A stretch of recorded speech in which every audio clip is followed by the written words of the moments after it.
নমস্কার, আমি পম্পা।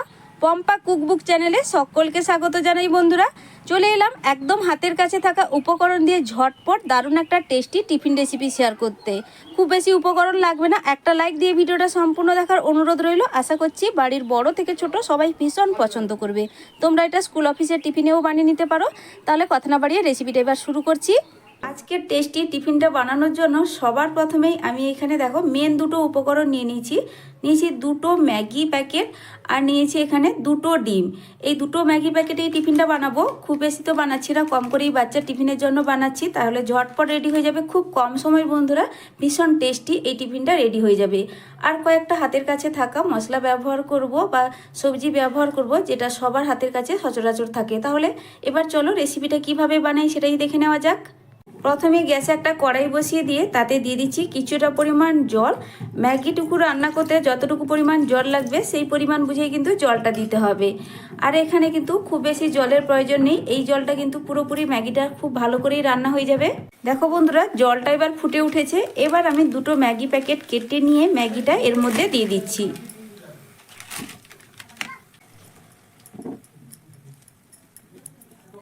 দেখো বন্ধুরা, ম্যাগিটা কিন্তু এখানে সেদ্ধ হয়ে গেছে। এবার দিয়ে দিচ্ছি আমি ম্যাগির মশলা, দুটো প্যাকেট নিয়েছি আর কেটে নিয়েছি, পুরো মশলাটাই এর মধ্যে দিয়ে দিলাম।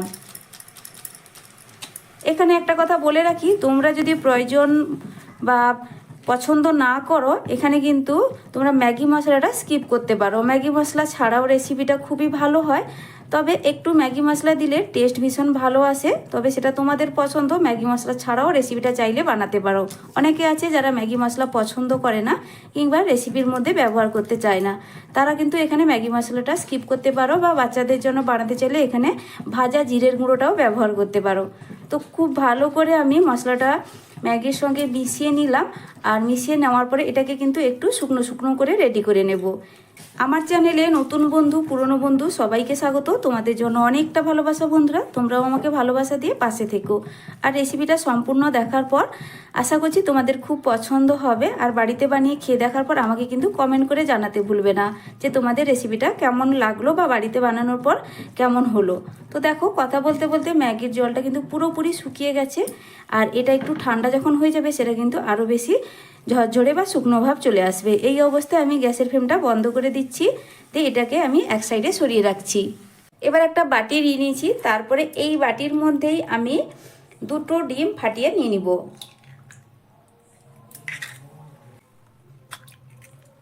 দিয়ে দিচ্ছি ডিমের মধ্যে স্বাদ মতো লবণ। একটা মিডিয়াম সাইজের পেঁয়াজের অর্ধেক পরিমাণ পেঁয়াজ আমি একদম ছোট ছোট করে কুচিয়ে নিয়েছি। তার সঙ্গে দেখো বন্ধুরা, দিয়ে দিচ্ছি কয়েকটা সবজি। সবজির মধ্যে দেখে নিশ্চয়ই বুঝতেই পারছো পরিমাণটা কতটা কম।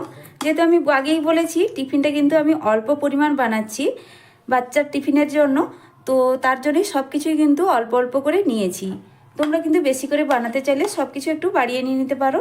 তো দিয়ে দিলাম সামান্য একটু গাজর কুচি, দিয়ে দিচ্ছি কিছুটা পরিমাণ ধনেপাতা কুচি, সামান্য একটু ক্যাপসিকাম কুচি, আর এখানে আমি দিয়ে দেবো কাঁচা লঙ্কা। ঝালের জন্য নিয়েছি এখানে একটা লঙ্কা নিয়েছি, ঝালটাও অবশ্যই তোমরা বাড়িয়ে কমিয়ে নিতে পারো।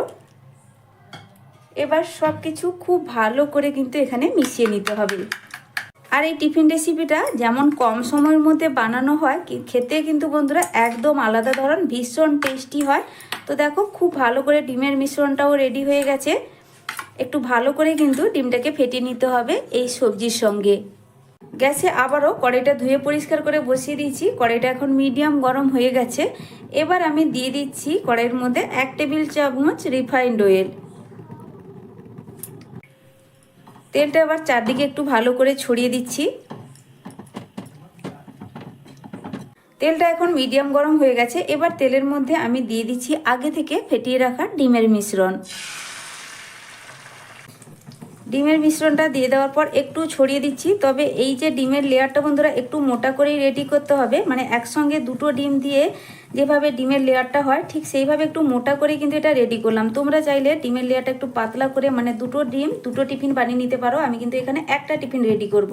তো দেখো, হালকা করে একটু ছড়িয়ে দিচ্ছি, কিন্তু একটু মোটা করেই লেয়ারটা আছে। তাহলে এই টিফিনটা দেখতেও যেমন ভালো লাগবে, খেতেও কিন্তু ভীষণ টেস্টি হবে। এখন দেখো বন্ধুরা, ডিমটা কিন্তু অনেকটাই ভাজা হয়ে গেছে, উপরের দিকটা কিন্তু প্রায় শুকিয়ে এসছে। এবার আমি আগে থেকে যে বানিয়ে রাখা ম্যাগি আমি কিন্তু এর মধ্যে দিয়ে দেব। এইভাবে এক সাইডে করেই দিচ্ছি, আমি কিন্তু হাতে তুলেই দিয়ে দিচ্ছি। যেহেতু অনেকটাই ঠান্ডা হয়ে গেছে ম্যাগিটা, তুলতে কিন্তু কোনো রকম অসুবিধা হবে না। এক সাইডে এইভাবে আমি ম্যাগিটা দিয়ে দিয়েছি।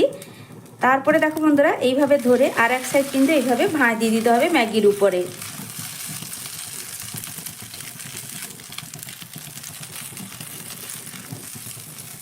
এখন কিন্তু বন্ধুরা টিফিনটা একদম রেডি হয়ে গেছে। দেখো দেখতে কতটা সুন্দর হয়েছে। এটাকে তোমরা ম্যাগি অমলেটও বলতে পারো। তো এটা খুব সহজ এবং ঝটপট বানানো হয়ে যায়। বাচ্চাদের একবার টিফিন বক্সে দিলে তারা কিন্তু টিফিন বক্স খালি করেই বাড়ি ফিরবে, আর কিন্তু রোজ রোজ বায়না করবে। ভিডিও ভালো লাগলে একটা লাইক প্লিজ করে দেবে। তো এটাকে এবার তুলে নিচ্ছি আমি। তো বন্ধুরা দেখো, আমি টিফিনটা রেডি করে নেওয়ার পর এখানে একটা প্লেটের মধ্যে সাজিয়ে নিয়েছি। দেখতে কতটা লোভনীয় লাগছে। আর ওপর থেকে সামান্য একটু চিলি ফ্লেক্স আর একটু ধনেপাতা দিয়ে আমি এটাকে সাজিয়ে দেবো, তাহলে দেখবে আরও ভীষণ দেখতে ভালো লাগবে। আর দিয়ে দিচ্ছি সামান্য একটু ধনেপাতা। তো বন্ধুরা এবার দেখো টিফিনটা দেখতে কতটা লোভনীয় লাগছে। দেখতে যেমন সুন্দর, খেতে ভীষণ টেস্টি। অবশ্যই বাড়িতে বানিয়ে খেয়ে দেখার অনুরোধ রইল। তো আমার এই আজকের টিফিন রেসিপিটা বা ম্যাগির অমলেট রেসিপিটা তোমাদের কাছে কেমন লাগলো কমেন্ট করে অবশ্যই জানাতে ভুলবে না। আর নতুন বন্ধুরা রেসিপি ভালো লাগলে চ্যানেলটিকে সাবস্ক্রাইব করে পাশে থাকা বেল আইকনটা প্রেস করে রাখবে। নতুন ভিডিও ছাড়ার সাথে সাথে নোটিফিকেশান তোমাদের কাছে পৌঁছে যাবে। তাহলে সকলে সুস্থ থেকো, ভালো থেকো। আজকের মতো আসছি বন্ধুরা।